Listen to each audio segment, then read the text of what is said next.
Ya, Alhamdulillah. Kita sekarang ni berada di camp apa nama ni? Camp Sungai Pauh. Camp Sungai Pauh di Cameron Highland.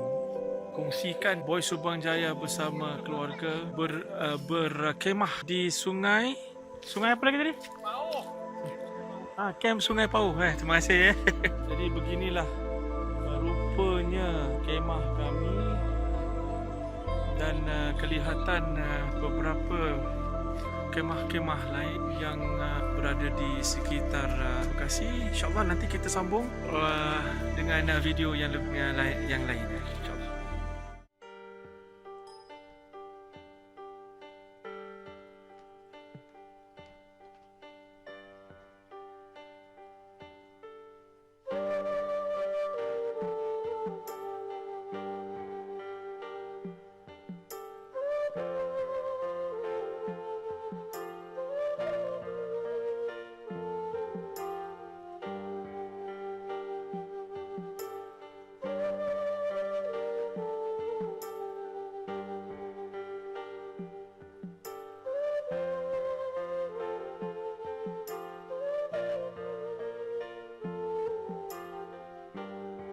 Inilah kemah kita yang pertama, Quechua Arpanastri ataupun lebih dikenali sebagai model Fresh and Black. Model kemah ini sekiranya di tempat panas dia tidak akan begitu panas, dan sekiranya di tempat sejuk dia akan tidak begitu sejuk. Jadi di sana kita menggunakan Quechua juga, Arpanas base M medium size yang boleh memuatkan Jax. Hi Jax. Boleh memuatkan lebih kurang 4 orang ataupun 3 orang. Kita menggunakan inflatable bed. Ini sedang kenduri rewang sedang dijalankan. Rewangnya seorang, yang makannya pun seorang. Sini Pizza Hut bagi fokus. Iya. Ini dia mem kita, Mem Fazilah Nur Johis.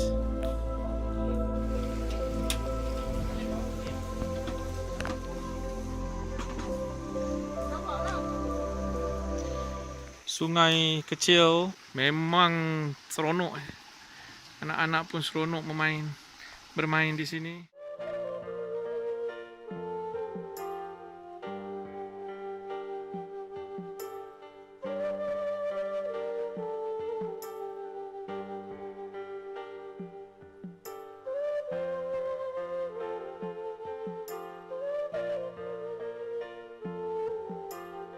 Kita akan ke lokasi seterusnya, kemah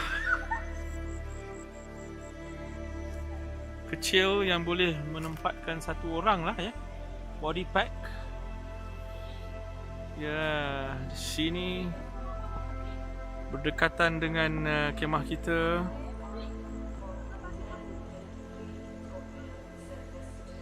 Kemah ini pula ada muazzam di bawah khas.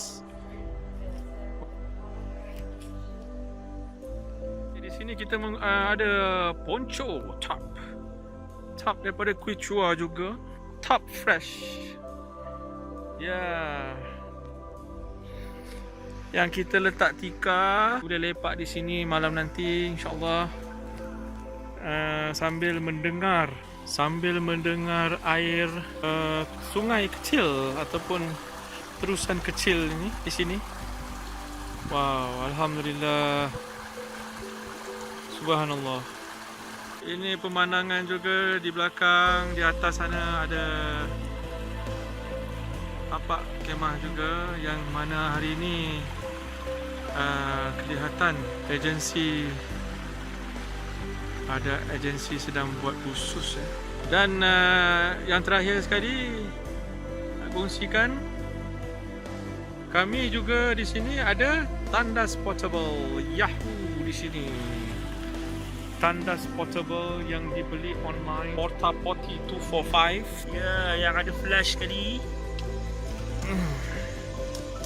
Di sini kita boleh membuang hajat, tapi cuma yang kecil sahajalah digalakkan buat masa ini.